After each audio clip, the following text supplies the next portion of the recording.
नमस्कार सबको। मेरा नाम खुशबू चौधरी है और पेशे से मैं एक हाउसवाइफ हूँ।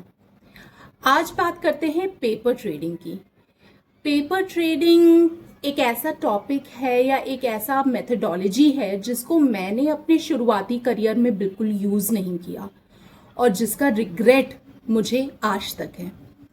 इस बारे में मैं बात करना चाहती हूँ कि क्यों मैंने यूज़ नहीं किया और इसके यूज़ करने के फ़ायदे क्या क्या हैं। तो पेपर ट्रेडिंग एक ऐसी ट्रेडिंग है जिसमें रियल मनी इन्वॉल्व नहीं होती है। आप ये समझ लीजिए वर्चुअल सिमुलेटर्स जो आजकल सॉफ्टवेयर के तौर पर बहुत सारे अवेलेबल हैं, या फिर आप अपने पेन और पेपर पे भी, ठीक है, पेन और पेपर पे भी मार्केट को देखते हुए एंट्री प्राइस, एग्जिट प्राइस और क्या उसका आपका प्रॉफिट लॉस आया और उस पर थोड़ा सा ब्रोकरेज लगाकर आप वो भी कर सकते हैं। तो या तो आप सॉफ्टवेयर्स का यूज करिए या फिर आप खुद पेपर पेन पे लेकर करिए। तो इसका मतलब होता है कि रियल मार्केट तो यूज होता है बट उस मार्केट में आपका रियल मनी यूज नहीं होता है। अच्छा, मैंने क्यों नहीं यूज किया? जब मैं शुरुआत कर रही थी अपनी ऑप्शंस ट्रेडिंग की, तब मैं इंटरनेट पे गई, मैंने देखा कि पेपर ट्रेडिंग करते हैं, क्योंकि मुझे कहीं ना कहीं डर था कि मैं ट्रेडिंग शुरू कर रही हूँ तो ज़रूर इसमें मेरे पैसे जाएंगे। बट जब मैंने बहुत सारे लोगों को ये कहते हुए सुना कि प्लीज़ डोंट डू इट, इसमें इमोशंस इन्वॉल्व नहीं हो पाते हैं आपके, और आप जब इस पेपर ट्रेडिंग को करेंगे तो ये आपके लिए यूजलेस होगी क्योंकि इसमें आपके इमोशंस नहीं इन्वॉल्व होंगे। तो मैंने उस एडवाइस को सच मान के शुरुआत में तो पेपर ट्रेडिंग नहीं की, लेकिन अभी भी जब मुझे स्ट्रीक ऑफ लॉसेस लगते हैं तब मैं पेपर ट्रेडिंग करती हूँ to gain back on my confidence. अब यहाँ पे इंटरनेट पे मैंने ऐसा सुना, और जनरली ऐसा होता है, सभी के साथ होता है कि अगर 10 लोग इंटरनेट पे आपको ये कह रहे हैं कि आप मत करिए ये काम, तो जनरली एज अ बिगनर आप ये सोचते हैं कि हाँ, मुझे ये काम नहीं करना चाहिए। हम पेपर ट्रेडिंग को एक एग्जाम्पल के तौर पे समझते हैं। एक जो सर्जन होता है जिसने ऑलरेडी 6 साल MBBS कर लिया होता है, 1 साल की एक्सपीरियंस गेन की हुई है, फिर वो MS करता है, MCH करता है और उसके बाद वो डॉक्टर सर्जरी पे जाता है। तो वो जब सर्जरी पे जाता है तो उसको एक ह्यूमन कैडेवर दिया जाता है अपनी सर्जरी के इंसिजन्स को प्रैक्टिस करने के लिए, स्टिचेस लगाने के लिए, ये देखने के लिए कि कहाँ पे वो ऑर्गन्स हैं, वो निटिग्रिटीज ऑफ उस एनाटमी को, ह्यूमन नेचर को, ह्यूमन एनाटमी को देखने के लिए उसे वो एक ह्यूमन कैडेवर दिया जाता है। अच्छा, इससे पहले कि आप गूगल करें मैं बता देती हूँ, कैडेवर एक मुर्दा को कहते हैं। तो ये अपने सारे प्रैक्टिसेस जो होते हैं, सारे ट्रायल्स एंड एरर्स जो होते हैं, वो एक ह्यूमन कैडेवर पे करता है। एक डॉक्टर जो सर्जन बनने के लिए आगे बढ़ता है, अगर वो डॉक्टर ये कह दे कि मैं तो कैडेवर पे नहीं करूंगा, ठीक है, मैं तो कैडेवर पे कोई भी अपनी सर्जरी नहीं परफॉर्म करूंगा क्योंकि इस कैडेवर को देखकर मुझे इमोशंस नहीं आ रहे हैं, मुझे ये नहीं लग रहा है, मुझे वो प्रेशर नहीं क्रिएट हो रहा है कि जो मैं असली सर्जरी में करूंगा, तो मैं इस ह्यूमन कैडेवर के साथ मुझे वो इमोशंस नहीं आ रहे हैं, मैं नहीं कर पाऊंगा, इसमें तो ब्लड फ्लो भी नहीं हो पा रहा है।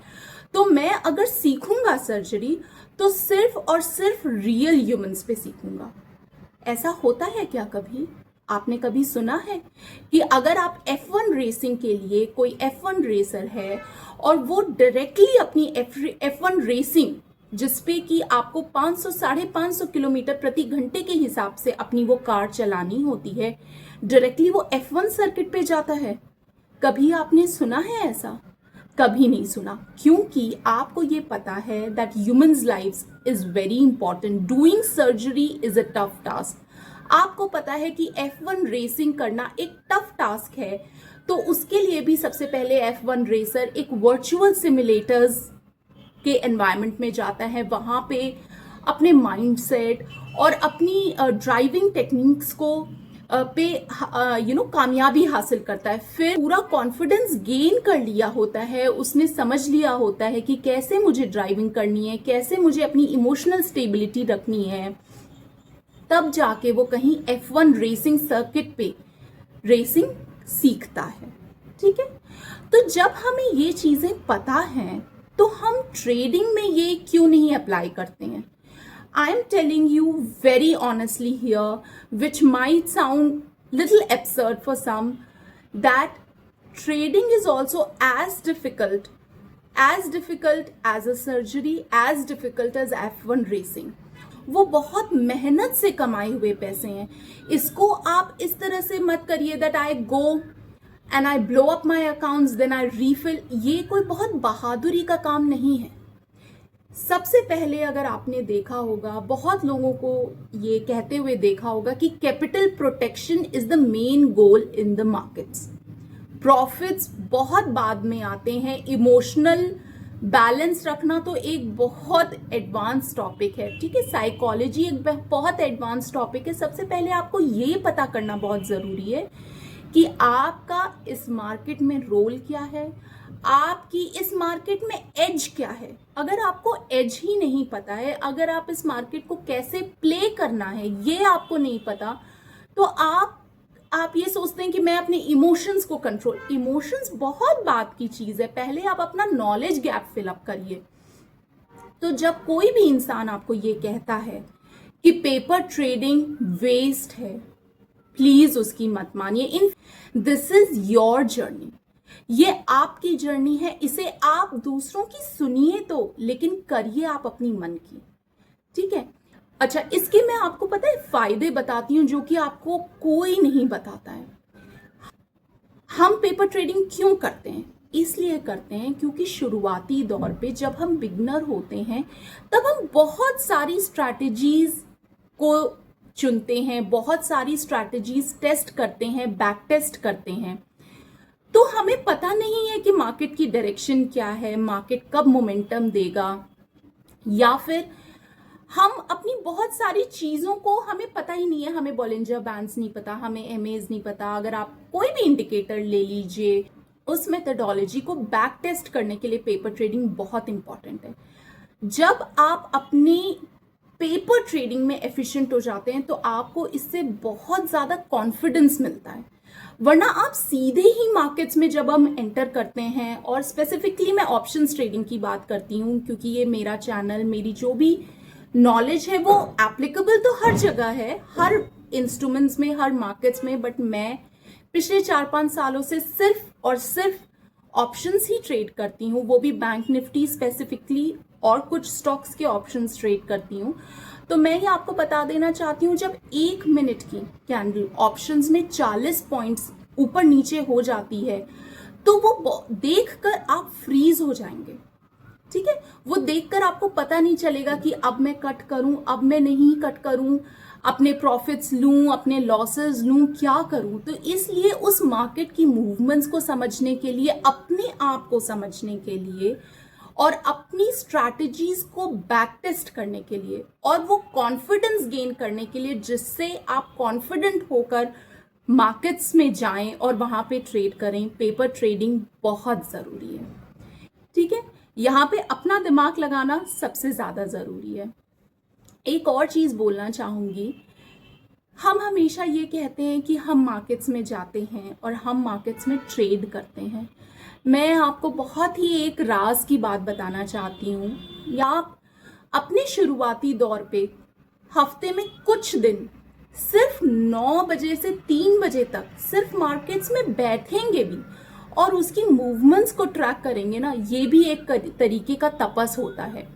बिना कुछ किए सिर्फ साइलेंटली और पेशेंटली मार्केट में बैठना, यह आपको आपकी आगे की जर्नी के लिए प्रिपेयर करता है. अगर आप ये सोचें कि हर वक्त सिर्फ एक बटन दबाने से ही मैं अमीर बन जाता हूं, तो ये यकीन मानिए, यहाँ पे बटन दबाने से आप अमीर बनेंगे इसकी गारंटी तो नहीं है, लेकिन यहाँ पे बटन दबाने से आपके अकाउंट्स खाली हो जाएंगे, इस चीज की मैं आपको गारंटी देती हूँ. तो बिना कुछ किए इस मार्केट में को सिर्फ ऑब्जर्व करना, उसके प्राइस मूवमेंट्स को ऑब्जर्व करना, ऑप्शंस कैसे मूव करता है उस प्राइस मूवमेंट्स के साथ, ये एक ऑब्जर्वेशन बहुत ज़रूरी है. ये आपको कोई भी नहीं बताता है. तो आपको अगर एक अच्छा ट्रेडर बनना है तो सबसे फर्स्ट मोटो आपका यही होगा कि आप कैसे अपने कैपिटल को बचाएं और कैसे थोड़े लॉसेस करके आप इस मार्केट में अपना एक्सपर्टाइज गेन करें। ठीक है, अगर वीडियो पसंद आया हो और मेरी इस एडवाइस से आपका कुछ भी पर्सपेक्टिव चेंज हुआ हो तो प्लीज कमेंट्स में मेंशन करिएगा। और paper trading is not bad. Emotions is a very advanced topic which comes later.